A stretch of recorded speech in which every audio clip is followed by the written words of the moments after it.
Hello and welcome to Audio Log 6, Curiosity. Today's date is April 6th. I'd laid by the phone, waiting for a call to come in for 2 days after my dream. The hours were long, painful, and sobering.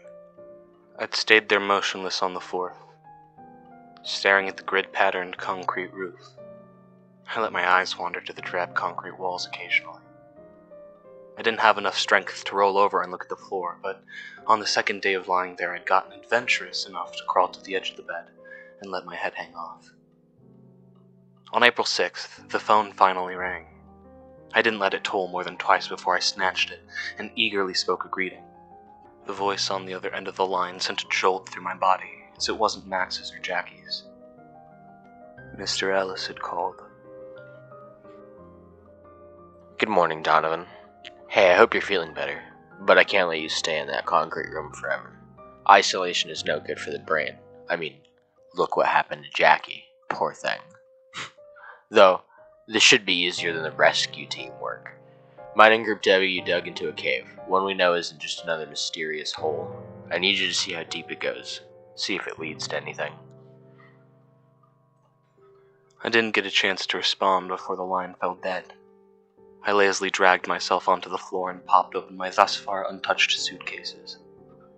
I grabbed a backpack that contained most of my gear for scaling in and out of the cave, and then changed into a red pair of coveralls and a mining helmet.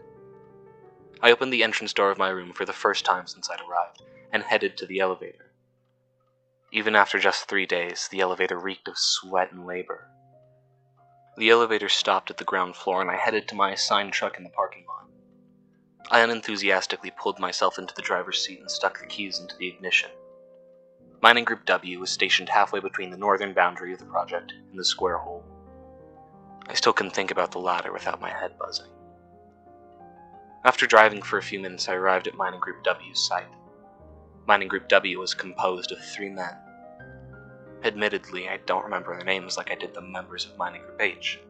It just wasn't important for me to commit them to memory. However, that's not to say that none of the members stood out to me. I'd noticed that one in particular seemed to scratch his abdomen frequently. I inquired about it, but he explained it off as just some sort of rash. I figured I was being paranoid, but at this point my intuition had proven to be more or less accurate. That, and it seemed every free moment he had was spent digging his nails into his uniform, uncomfortably clawing at an unseen cause. As I was setting up, I mentioned that it would be helpful for one of the group members to accompany me, while the remaining 2 stayed at the entrance ready to pull us up, just in case. To my silent dismay, the mining group had elected the perpetually self-scratching man to accompany me. He reassured me that he'd be fine, but I held my doubts. Soon, we were ready and we began our simultaneous descent. I could tell he was resisting the urge to scratch at the belt around his waist and his connected cords and ropes. I flipped on my headlamp and he followed suit. At first, the cave seemed nothing out of the ordinary. It extended in one direction, like a hallway. Frankly, it was a miracle the space wasn't cramped as most caves are. In fact, heading in the one direction we could go, the cave walls fell further apart, opening the more we advanced. The hall-like part of the cave eventually connected to a large, open cavern. I found myself entranced by the strange things that I'd suddenly come to behold. My mouth hung agape. For a moment I glanced at the Group W member, whose gaze never unhooked from the contents of the cavern, even while he clawed deep red lines into his neck, scratching at an invisible cause that might have been spreading. I let my eyes swing back to the lake-sized pool of water that filled the cavern. More awe-inducing were the millions of worms filling the pool. I could feel the wounds in my forearms swarm with bodies that were no longer there, but further, I heard something. The accompanying member had begun to twitch, and froth at the mouth before collapsing onto the floor, his back to me. I took a couple steps towards him before he twitched back to life, and I froze in horror. He scampered on all fours, collecting his ropes and cords in his hands before bringing them to his mouth and viciously chewing through them. After he was freed, he kept his back to me for a moment, barely moving his head to glance over his shoulder. He stiffly stood, hands held firmly to his sides, and his legs running uncomfortably parallel. He spoke in a crazed tone. "I can see through all of them, Dawn. I can see through your eyes. I can feel how scared you are." He paused and turned, a motion that was also somehow carried out in a stiff fashion. His eyes were gone, and in their place swarmed the glowing worms. I could see all of his skin, be it that of his face, neck, or hands, constantly shifting.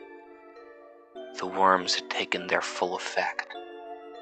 He resumed speaking, saying with a wicked and twisting grin, "You're scared for her, aren't you, Donovan? The Queen's wretched reject." He fell silent. The floor began to rumble, and I could hear his bones snapping. I could see his face rearranging itself into something wholly unfamiliar and frankly unrecallable. As soon as I noticed that thousands of worms from the cavern's pool had begun crawling out and heading for me, I pulled on one of my ropes as hard as I could twice in a row, a sign for the other members to pull me out. As soon as they noticed that one rope no longer had anyone attached, they assumed the worst and reeled me out as fast as they could. Emerging, for a moment I collapsed down onto one knee and proceeded to vomit. After taking another brief minute to recover, I snatched a radio off of one of the remaining group members' belts and contacted the supervisors. I told them that they needed to fill in the cave immediately, as it wasn't safe. I also reported the death of the presumably possessed and already long gone group member. I wasted no time heading to the truck and whipping the door open.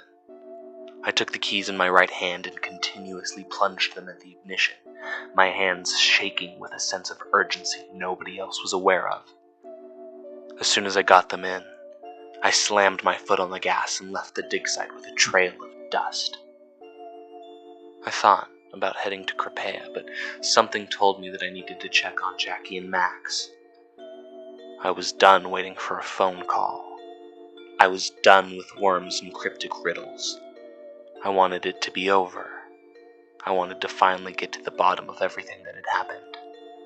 And to accomplish this goal, I was going to need more than myself. Seeing all those glowing worms spreading through the cavern's lake felt like a storm brewing, an omen of what was to come. I thought Jackie, Ellis, and I had been the only people exposed to the hole and those strange factors that accompany it, but the mutated member of Group W proved that more people involved with the project had already been claimed. I slammed the brakes as soon as I'd come upon Max's driveway. The truck slid against the dirt for a moment before coming to a full stop, and I pushed myself out with a further sense of dire urgency. Max's car was in the driveway. Proceeding further onto the porch and to the door, I pounded my fist against the splintered wood and called out for Max. After no answer, I went around and banged on the windows. Once again, silence. My heart pounded and something told me to assume the worst. I scoured the ground for a large rock, tossed it into the air and caught it in my hand, and then wound back my arm. I thrust my hand with the rock forward, feeling it slip out of my palm and hit one of the windows. I clambered in, now sporting a gash in my right hand to show for it. At the time I didn't notice the wound. The main floor of the house was empty. Upon the walls of the stairway leading up were claw marks, and I could hear a faint tapping. Investigating further, I came to a room at the far end of the house. I took the cold metal handle in my grasp and twisted it. The door creaked, and the tapping stopped, but I persisted. Inside sat Jackie, her back turned to me. I stayed still and silent. I knew she was aware of my presence. She turned to look at me, her eyes normal, but deep purple veins puffed out all throughout her skin. She spoke with sincerity to her voice. "I'm sorry, Dawn. This is necessary." Then, I felt a sharp pain at the back of my head, and for a split second I felt the dusty floor against my face before I was out. In the darkness between waking moments, a thought echoed. The member of Group W said he could see through my eyes.